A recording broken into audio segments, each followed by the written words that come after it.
자, 우리 인생의 벼랑 끝은 남들 때문에 생기는 경우가 많이 있습니다. 그래서 남들 때문에 참 원하지 않는 벼랑 끝으로 내어 몰리기도 하죠.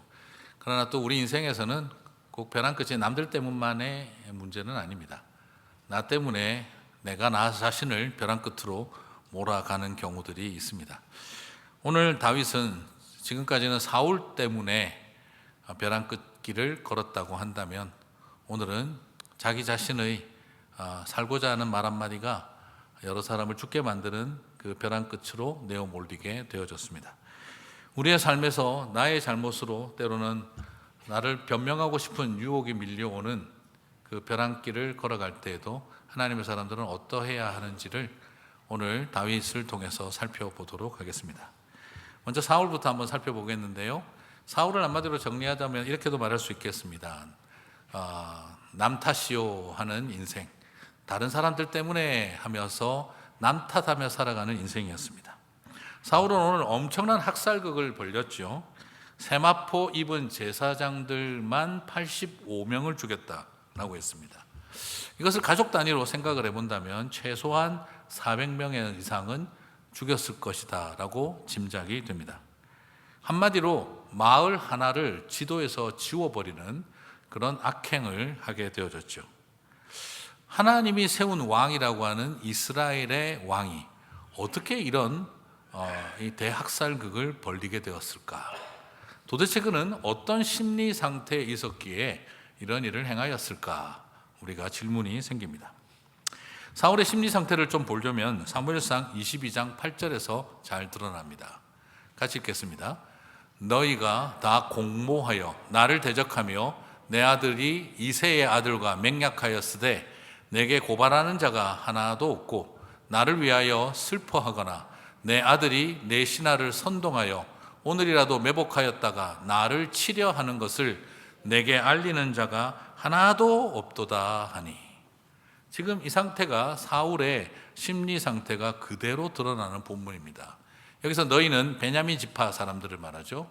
같은 친족이라고 해봐야 믿을 인간들 하나도 없다 하는 말을 하고, 거기다가 내 아들도 믿을 인간이 아니다, 내 사위도 믿을 인간이 아니다, 아들과 사위가 힘을 합쳐서 나를 죽이려고 하는데 나를 위해 슬퍼하는 인간들이 없다, 심지어 내 신하들을 격동시키고 선동해서 나를 향해 매복으로 살해를 시해하려는 시도를 하고 있는데 나한테 알리는 사람이 하나도 없다. 온갖 분통을 다 틀리고 있습니다. 근데 여기에서 보고 있으면 말 그대로 이 자기애적인 경로에 빠져 있는 상태를 볼 수가 있습니다. 나는 잘못한 게 하나도 없어요. 온 세상 다 나쁜 놈들이에요. 친족도 믿을 게 못 되고 사위도 마찬가지고 아들도 마찬가지고 내 신하라는 것들도 믿을 수가 없다. 너네들 중에 나를 위해 슬퍼하는 사람이 있냐?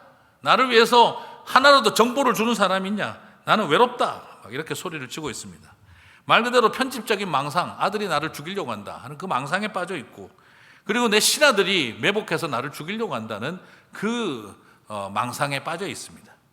가장 잔인한 가해자인 사울이 지금 가장 불쌍한 피해자로 둔갑한 지경입니다. 자신이 버린 사람들을 버리고 죽이고 있으면서 자신은 버림받고 죽을 것 같다라고 이야기를 합니다. 자기 연민과 망상에 빠진 아주 위험한 상태인 것을 볼 수가 있습니다. 사실은 하나도 없습니다. 팩트는 없고 자기 필링만 가지고 몸부림치고 있는 것이죠. 사울왕의 이 모습을 본다면 제가 심리학은 잘 모르지만 그 현대 임상 심리학에서 그 다르보라고 DIRBO라고 하는 바로 그 부분을 보는 것 같다 싶습니다.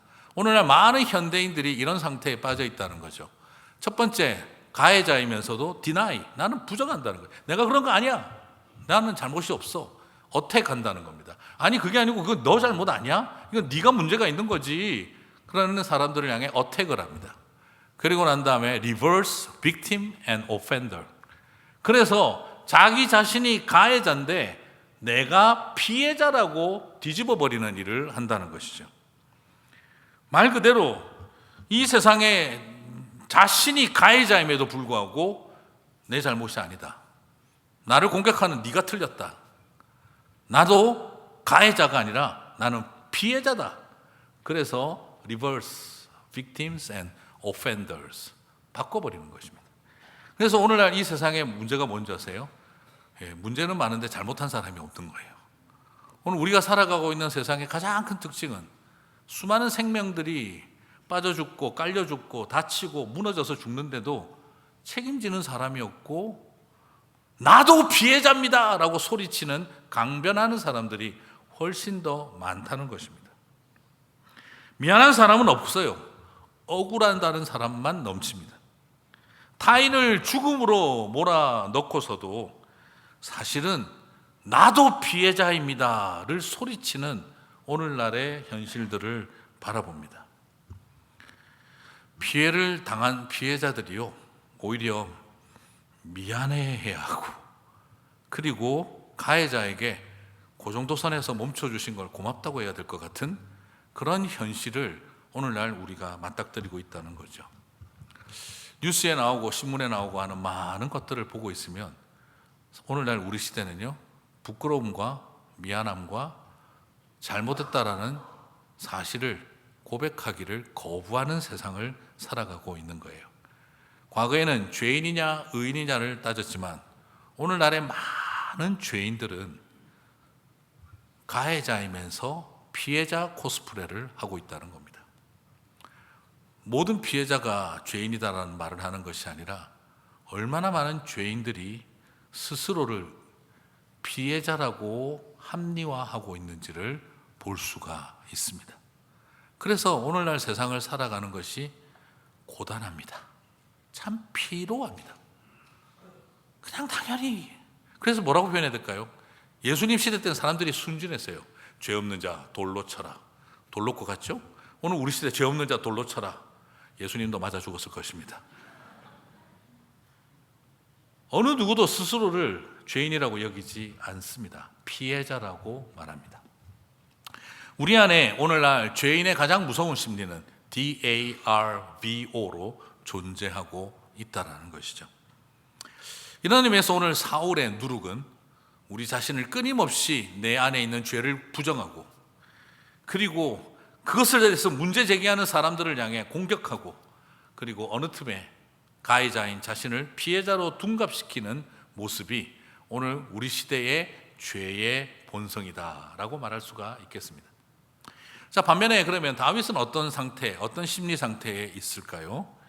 지난주에도 살펴봤습니다만 다윗은 이중적인 동기를 가지고 거짓말을 했습니다. 첫 번째, 다윗은 솔직히 왜 거짓말을 했을까요? 내가 특별히 물을 띄고 몰래 왔으니까 말하면 안 된다. 이런 거짓말을 왜 아히멜렉에게 했을까요? 그냥 말 그대로 무섭고 두려워서 자기가 살려고 그랬던 겁니다. 말 그대로 살기 위해 거짓말을 했습니다. 그건 사실이죠. 그런데 동시에 자기 자신을 합리화할 수 있는 좋은 의도도 있습니다. 그게 뭐냐면 아히멜렉 같은 제사장이 모든 걸 다 팩트를 알고 나서도 자기를 도와주면, 왕의 영모자로 탈출을 하고 있는 것을 알고 도와주면 아히멜렉이 역적 모의를 공모했다라는 죄를 피하기가 어려우니 나는 제사장을 살리기 위해 거짓말을 하고 싶어서가 아니라 대제사장을 살리기 위해 어쩔 수 없이 했던 말이다 라고 스스로를 속일 수가 있었어요. 우리에게는 이 두 가지가 존재합니다. 사실은 내가 살고 싶어서 거짓말을 했으나 명분이 있어요. 제사장을 살리기 위해서 어쩔 수 없이 한 거짓말이다. 사람은 솔직히 뭘 더 강조하고 싶을까요? 저만 나쁜 놈인가요? 우리는 내가 살고 싶어서 했다를 말하기보다 살리고 싶어서 어쩔 수 없이 했다라고 합리화시키는 말을 하는데 우리는 사실 익숙합니다. 그런데 그 결과는 어떻게 됐을까요? 다윗의 순진한 바램대로 아히멜렉을 살리기 위해서 어쩔 수 없이 비밀로 했던, 그러면 그는 살겠지 싶었지만 그의 그 순진한 거짓말은 참혹한 결과를 만들어냈습니다. 사무엘상 22장 17절 19절 왕이 좌우의 호위병에게 이르되 돌아가서 여호와의 제사장들을 죽이라. 그들도 다윗과 합력하였고 또 그들이 다윗이 도망한 것을 알고도 내게 알리지도 아니하였음이니라 하나 같이 읽겠습니다. 왕의 신하들이 손을 들어 여호와의 제사장 죽이기를 싫어한지라.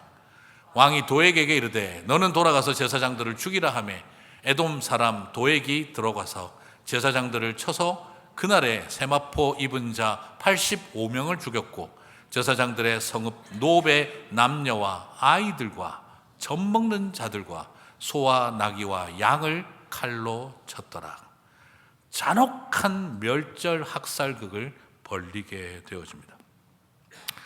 다윗은 그냥 말 그대로 살리려고 했다라고 순진하게 말할 수 있었지만 그의 순진한 거짓말은 오히려 결국 아무런 효과 없이 아히멜렉 하나 죽는 것이 아니라 젖먹이까지 살해당하는 일로 이어집니다. 여기에서 보게 되면은요, 사울 왕은요 철저하게 인지 부조화 상태, 팩트를 받아들이지 않습니다. 프레임에 만들어 놓고 어떻게 하든지 영모 가담자로 엮어 넣으려고 몸부림치고 있습니다. 아히멜렉이 아무리 내가 몰랐다라고 설명을 해도 들을 귀가 없습니다. 문제는 내가 만들어 놓은 프레임 속에 집어 넣어야 하고 자기가 믿고 있는 바가 내가 주장하는 것이 진리다라고 믿고 싶은 것이죠.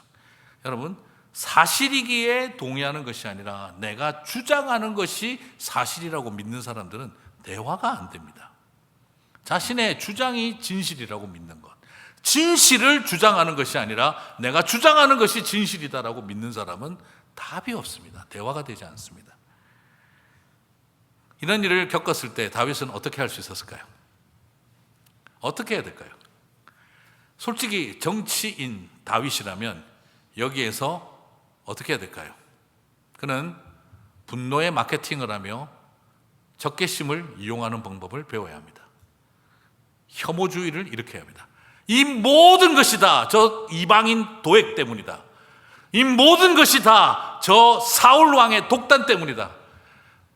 봐라, 이렇게 제사장을 85명이나 그리고 어린 아이들 젖먹이까지 400명이 넘을 만한 숫자를 다 죽여버리는 저 이방인 도액을 봐라.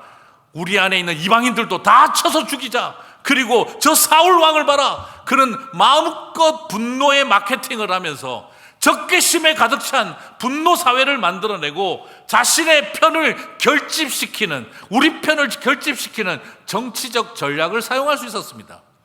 오늘 우리 시대를 바라보면서 느끼는 것은 옳으냐 그르냐 중요하지 않아요.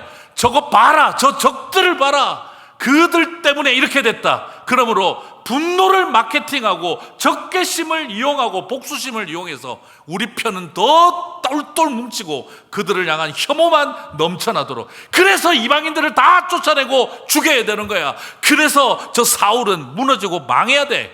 이것을 외치는 방법을 다윗도 선택할 수 있었습니다. 누구처럼요? 사울처럼 말입니다. 이 모든 것이 너네들 때문이고 이 모든 것이 내 아들의 반역이고 사위의 반역이고 내 신하들이 나를 거역했으니 저들을 향한 미움과 분노를 쏟아내고 내 편을 모아내는 방식. 세상에서 제일 좋은 게요, 분노를 만드는 것입니다. 적개심을 이용하고 두려움과 공포를 이용하는 것입니다. 그럴 때 사람들은 똘똘 뭉칩니다. 그런데 오늘 다윗은 사울의 길을 선택하지 않습니다.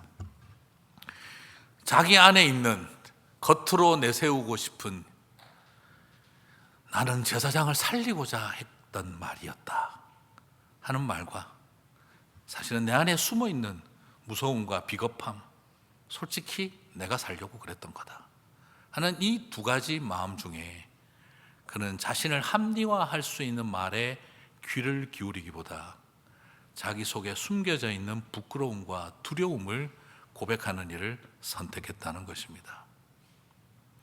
옛날 미국 네이티브 아메리칸들 안에 흘러내려오는 이야기가 있죠. 사람들의 마음에는 두 마리의 늑대가 있단다. 하나는 미워하고 혐오하고 분노하고 죽이는 늑대, 또 하나는 사랑하고 용서하고 화목하고 환대하는 늑대. 그러면 끊임없이 우리의 마음속에 그 두 늑대가 싸움을 하고 있단다. 그러면 우리가 어떻게 그 싸움을 이길 수가 있나요? 그럼 누가 이기나요? 아들이 물어보자 할아버지가 대답을 해줍니다. 네가 먹이를 주고 키운 늑대가 이긴단다. 내가 분노의 늑대에게, 혐오의 늑대에게 먹이를 주면 사랑과 환대와 용서를 삼키게 되고, 내가 사랑과 용서와 이해의 늑대에게 먹이를 주면 분노와 미움과 혐오의 늑대를 이기게 한다는 것이죠. 오늘 이 자리에서 다윗도 사울처럼 이게 다 저들 때문이다 하며 내 편을 모아가는 방법을 쓸 수가 있었으나, 그러나 자신 안에 있는 그 비겁함과 두려움과 무서웠던 마음이 했던 그 거짓말이 자기 속에 있었음을 알았기에 다윗은 진실을 고백합니다. 사랑하는 성도 여러분, 남 때문에 피해 당하는 일 고통스럽잖아요. 남 때문에 피해 당하는 일 고통스럽잖아요. 근데 사실은요, 더 고통스러운 거는요, 나 때문에 남들이 피해 당한 것을 가슴속에 숨기고 살아가는 게 더 고통스러워요. 솔직히 남들에게 상처받은 고통은 말할 수 있어요. 그렇죠? 내가 남에게 줘서 죽음까지 몰아간 고통은요, 말도 못해요. 그냥 내 가슴 속에 숨겨두고 살아가요. 남들에게 받은 상처는 치유받기가 더 쉬워요. 그러나 내가 남들에게 줘서 가슴에 묻고 살아가는 그 고통은요, 더 치유받기가 어려워요. 우술조 목고지를 하고 이런 일들을 하면서 느껴지는 것이 있다면 그게 뭐냐면, 남한테 받은 상처는 극복해요. 오히려 극복해 나가요. 근데 정말 무서운 게, 내가 남들에게 준 상처를 끊임없이 좋은 이유를 내세워서 합리화하며 살아왔던 세월에 내 가슴에 해결되지 않았던 그 비겁함과 두려움을 향한 그 고단함이 끝까지 나를 붙드는 것을 보게 돼요. 여기서 또 우술조 목고지 오라 광고성 설교를 해야 하나 고민은 되지만 꼭 함께 하시기를 바랍니다. 우리가 그것을 알지 못한 채 풀어나갈 수는 없습니다. 그냥 말 그대로 뭐라 그럴까요? 다윗도 새벽을 깨우리로다. 400명의 용사들 모아놓고 얼마나 분위기 좋았습니까? 그렇지만 끝나자마자 당신이 했던 그 말 때문에 공모자로 몰려서 85명의 제사장들이 칼에 맞았고 젖먹이까지 죽었습니다 하는 말을 들었을 때 다윗은 깊은 절망이 밀려올 수밖에 없는 상황이었습니다.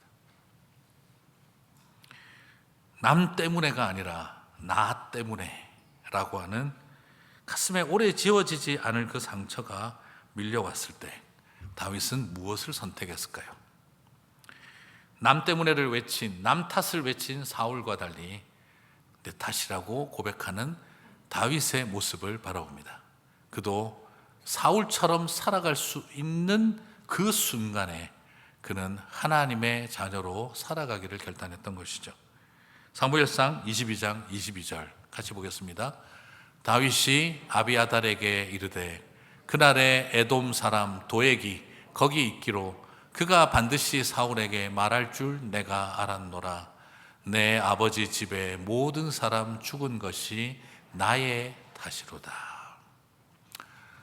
범인이 누군지 그것은 분명히 알고 있습니다. 도액 때문이죠.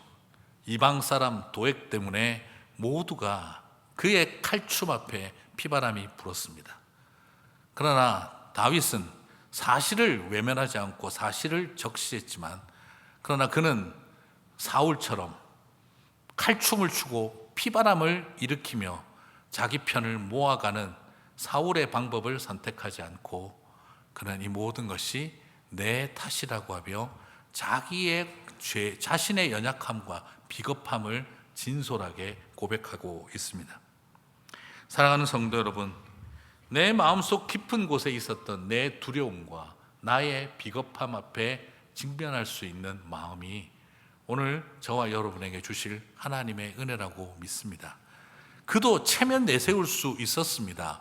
나도 사울처럼 그래도 내가 명색의 왕이 될 사람인데 그러나 그는 자기의 자존심, 자기 디펜스를 위해서 모든 것을 사용하지 않고 가장 하나님 앞에 진솔하게 내 안에 있는 꾸며낼 수 있는 이유를 들이대지 않고 내 안에 숨겨진 나의 두려움과 비겁함을 정면으로 직면할 때 그의 길은 사울과 같은 정치인 왕의 길이 아니라 하나님의 자녀인 다윗의 길을 걸어가게 되었던 것이죠. 사랑하는 성도 여러분, 오늘 저와 여러분 안에 바로 이 마음이 있게 되시기를 바랍니다. 다윗과 사울은 크게 다른 것이 아닙니다. 그도 똑같은 정치인 사울 왕의 길을 걸어갈 수 있었지만 그는 하나님의 자녀의 길을 걸어가기를 선택했던 것이죠. 여러분의 마음에 누구에게 먹이를 줄 것인가? 그것은 어쩌면 우리에게 주어져 있는 선택의 문제입니다. 그렇게 내 탓이오를 말할 수 있는 용기, 저는 다윗을 바라보면서 그의 가치는 여기에 있었다라고 저는 생각을 합니다. 여러분, 이런 일이 참 생기고 나면 여러분 솔직히 어떨까요? 이러고도 마음속에 사탄은 얼마나 공격할까요? 야, 너 때문에 대사장 85명이 죽었어. 너 때문에 젖먹이까지 해서 마을 하나가 지도에서 지워졌어. 아무리 못 죽어도 400명은 죽었을 거야. 400명이나 죽여놓고 이제 400명의 용사 데리고 아둘람굴에서 폼 잡을 거냐? 그러고도 네가 왕이 될 자격이 있어? 얼마나 많은 내면의 공격들이 일어나게 될까요? 그리고 돌아앉아서 누우면 그 제사장들의 얼굴이 떠오르고 자기에게 끊임없이 환대하려고 했던 사람들, 떡을 주며 먹을 것을 주며 끊임없이 자기를 환대했던 그분들의 얼굴들이 스쳐갈 때 밤잠을 잘 수가 있었겠습니까? 깊은 우울증과 절망과 자괴감에 시달릴 수도 있는 상황이었습니다. 사울은 딱 DAVRO에 들어가서 그냥 말 그대로 디나이하고 어택하고 리버스 빅팀스 앤 오펜더스 이러면서 살아가고 있는데, 그런데 다윗은 모든 것을 내려놓고 이것이 분명히 사울의 죄고 이것이 도액의 죄인 것을 알지만 그는 칼부림과 피바람을 멈추고 모든 것이 나의 순진한 거짓말에서부터 시작되었음을 그는 고백하고 있는 것이죠. 사랑하는 성도 여러분, 오늘 우리에게 중요한 것은, 가장 소중한 것은 바로 이 진실한 고백, 여기에 있는 줄 믿습니다. 세상을 살아감에 있어서 내 체면을, 내 잘못을 인정하지 않아야만 그 자리와 권세를 유지할 수 있는 것이 아니라, 진정성은 나의 잘못과 부족함을 진정성 있게 인정할 때 아비아달은 다윗을 주군으로 섬기게 됩니다. 이것이 하나님의 은혜인 줄 믿습니다. 부탁드리고 싶습니다. 내 안에 있는 사울과 싸우시기 바랍니다. 내 체면을, 내 교회의 직분자로서의 체면을, 내가 가정에서 아버지와 어머니로서의 그 체면을, 그리고 이 땅을 살아가면서 내 나이가 몇인데 하는 그 체면을 붙들고 자기 자신을 끊임없이 DARBO로 몰아가는 삶이 아니라 우리 스스로가 내가 잘못했습니다 라고 고백할 수 있는 진실한 고백이 있을 때 아비아달과 같은 유일한 생존자가 이런 다윗을 향해 당신 때문이야 라고 외칠 수 있는 아비아달을 자신의 사랑하는 평생의 동력자가 되게 만든 것이죠. 그 은혜가 저와 여러분 가운데 있게 되시기를 바랍니다. 자신의 작은 잘못에 대한 이런 솔직한 태도가 그 진정성이라는 것은 무엇이겠습니까? 여러분, 진정성은 언행일치, 신행일치의 삶을 완벽하게 살아가는 게 아닙니다. 많은 분들이 저 사람 참 진정성 있다. 그게 뭐죠? 와, 말한 대로 행동한다. 저 사람은 진정성이 있어. 왜? 신앙과 삶이 일치가 돼. 분명히 맞아요. 그건 진정성이 있는 삶이에요. 그러나 그것만 알고 있으면 안 됩니다. 우리 중에 몇 명이나 그렇게 살겠습니까? 솔직히 반응을 이렇게 안 하시면 저만 쓰레기 된 느낌이 자꾸 납니다. 네. 우리 중에 누가 몇 명이나 언행일치를 하고 신행일치를 온전히 할 수 있겠습니까? 사실 또 다른 의미의 진정성은요, 이 세상의 그리스도인과 비기독교인이 얼마나 차이가 나겠어요. 솔직히 세상에 비기독교인 중에도 언행일치하는 사람 많습니다. 자신의 신념과 행동이 일치하는 사람들도 있습니다. 그러면 그리스도인의 가치와 의미는 어디에 있습니까? 똑같은 죄인인데 우리는 자기 자신을 위장하며 살아가는데 참 저 사람들은 미안해할 줄 알고, 부끄러워할 줄 알고, 사과할 줄 알고, 용서를 구할 줄 알고, 회개할 줄 안다. 여러분, 이 땅을 살아가는 그리스도인들의 진정성은 말씀대로 살았다가 아니라 말씀대로 살지 못한 것을 고백하는 은혜입니다. 그것이 진정성입니다. 오늘 사울과 다윗은 뭐가 다르겠습니까? 역시 다윗 왕은 사울 왕보다 도덕적으로 탁월하다. 그렇지 않습니다. 사울 왕보다 다윗이 도덕적으로 탁월하지 않습니다. 사울은 척하는 인생이었고 다윗은 내 탓이오를 말할 수 있는 삶이었습니다. 내가 잘못했다를 말할 수 있는 삶. 그래서 다윗은 하나님이 쓰신 사람이 된 것입니다. 여러분, 솔직히 다윗 같은 사람 전 근처에 안 왔으면 좋겠습니다. 여러분, 다윗이 가지고 있는 심각한 문제가 뭔지 아세요? 그 멀쩡하게 그 결혼 안 한 사람들하고 결혼해도 될 텐데 다윗은 항상 유부녀를 노립니다. 가까이 오면 안 돼요. 저는 우리 교회 다윗 온다 그러면 딴 데 가라고 할 거예요. 왜 그렇게 이 다윗은 자꾸, 그죠? 3명이 넘지 않습니까 벌써? 끊임없이 그 굶주림이 많았던 사람, 남의 부인을 자기 아내로 삼는 일을 3번씩이나 했던 아주 죄질이 나쁜 인간입니다. 천국 가서 다윗 만나야 되는데. 저는 다윗이 더 이 세상의 어떤 왕들보다 훌륭한 왕이라고 생각하지 않아요. 저는 정말 나쁜 놈이라고 생각했어요. 그럼에도 불구하고 그에게 의미를 하나님이 주셨던 이유는 자신의 연약함과 완악함과 그 상처로 인해 짓는 죄들을 고백할 수 있었다는 거죠. 이걸 악용하시면 절대 안 됩니다. 이걸 악용하시면 절대 안 되지만, 그러나 우리의 연약함과 완악함을 끊임없이 고백할 수 있는 마음이 다윗이 사울보다 달랐던 겁니다. 오늘 이 땅을 살아가며 많은 그리스도인들이 모르면서 아는 척, 죄인이면서 의인인 척, 그리고 끊임없이 자기 자신을 속이며 살아가는 그 모습을 바라보면서 수많은 사람들은 실망하고 있습니다. 아닌데 맞는 척, 죄인이면서 의인인 척하며 살아가는 교회를 바라보고 그리스도인들을 바라보며 세상이 실망했다라고 말을 하는 것입니다. 그러므로 우리는 이렇게 말하고 싶습니다. 의인이 되려고 하지 말고 솔직한 죄인이 되십시오. 진실한 죄인이 되십시오. 왜 말이 되나? 죄인인 것을 고백할 수 있는 진정성이 저와 여러분을 이 세상에서 하나님의 자녀로 살게 하는 길입니다. 오늘 이 일로 인해서 아비아달은 사울도 믿고 도액도 미운데 사실은 다윗도 밉지 않았겠습니까? 당신의 그 순진한 말 때문에 모두가 다 죽었습니다. 그러나 다윗이 그 앞에서 이것이 다 내 탓입니다 라고 했었을 때 아비아달은 비로소 에봇을 꺼내놓습니다. 에봇은 무엇을 상징합니까? 말뜻 자체가 계시, 신탁이라는 뜻을 가지고 있습니다. 제사장들이 특별히 하나님의 계시를 받고 음성을 들으려고 할 때 입었던 것이 에봇입니다. 그는 그 와중에 하나님의 음성이 무엇을 향하는가를 알기 위해 에봇을 들고 아비아달은 뛰어왔습니다.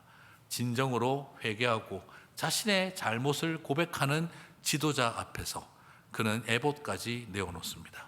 오늘 이 일은 우리들에게 무엇을 보여줍니까? 자기 자리를 지키기 위해 제사장도 죽이던 사울은 이제 하나님의 사람들이 없어서 신접한 여인 무당을 찾아 점치는 인생으로 바뀌어버렸고, 다윗은 수많은 제사장이 자신의 그 가벼운 살기 위한 거짓말 한마디 때문에 다 죽임을 당했지만 에봇을 통해 하나님의 뜻을 알고 음성을 아는 길을 걸어가게 되었던 것입니다.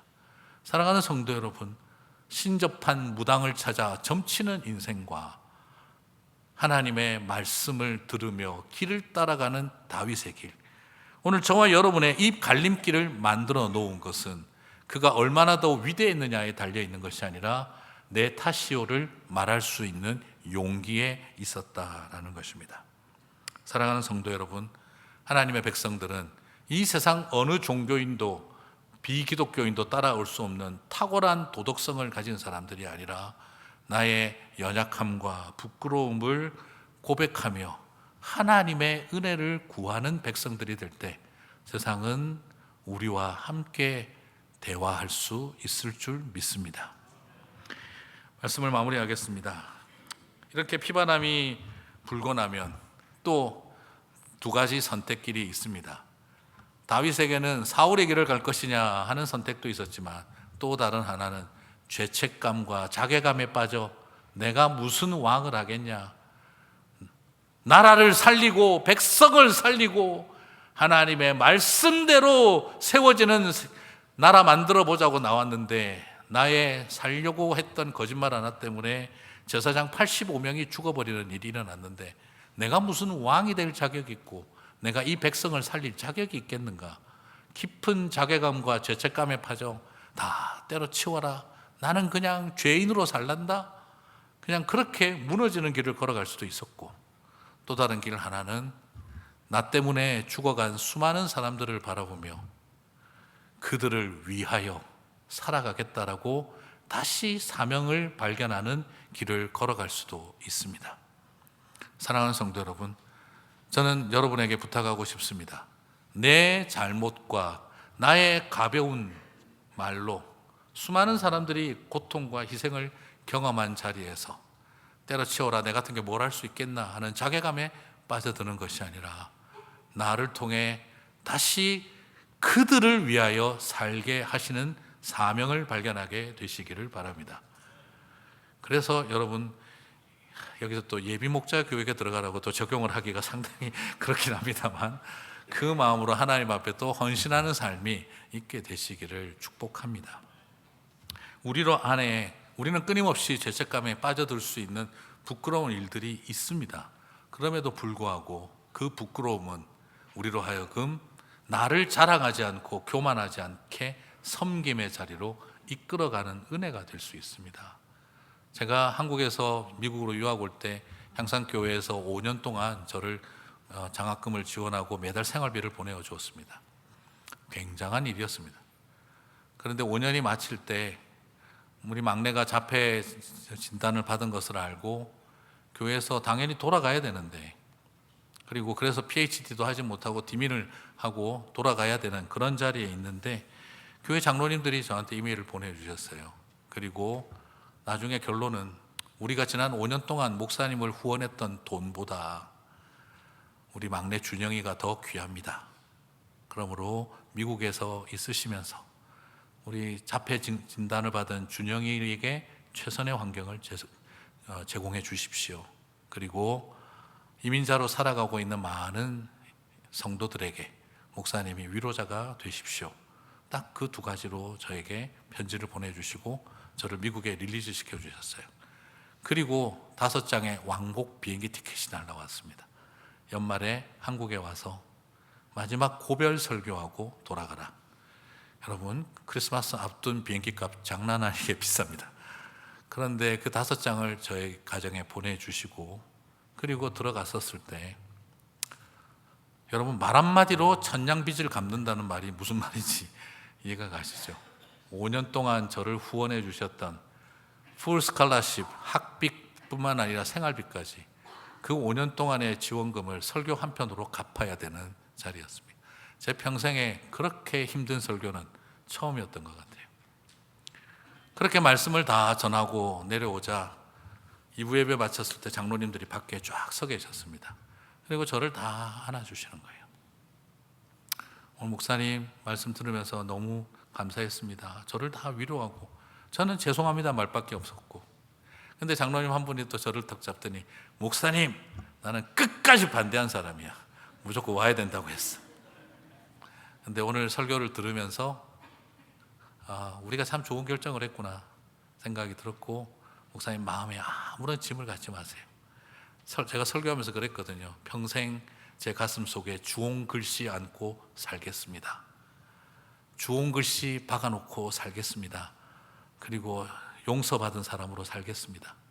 저는 제 평생 예수님을 만나서 내 죄를 사해 주신다는 그 은혜와 감격의 날을 잊을 수가 없습니다. 그리고 또한 제가 잊을 수 없는 날은 교회가 나를 용서해 주셨다는 것을 경험해 본 날이었습니다. 그날 그 장로님께서 아까 주홍글씨 이야기하셨는데, 목사님 그러지 마세요. 가슴에 주홍글씨 박아놓고 살지 말고 피 묻은 십자가 품고 사세요. 저는 그 말에 울었어요. 주홍글씨 박아놓고 살지 말고 피 묻은 십자가 가슴에 품고 사세요.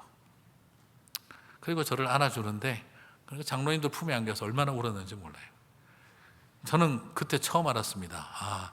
저는 목사가 되고 난 다음에는 장로님 품에 안겨서 울 날이 올 거라고는 한 번도 생각해 본 적이 없습니다.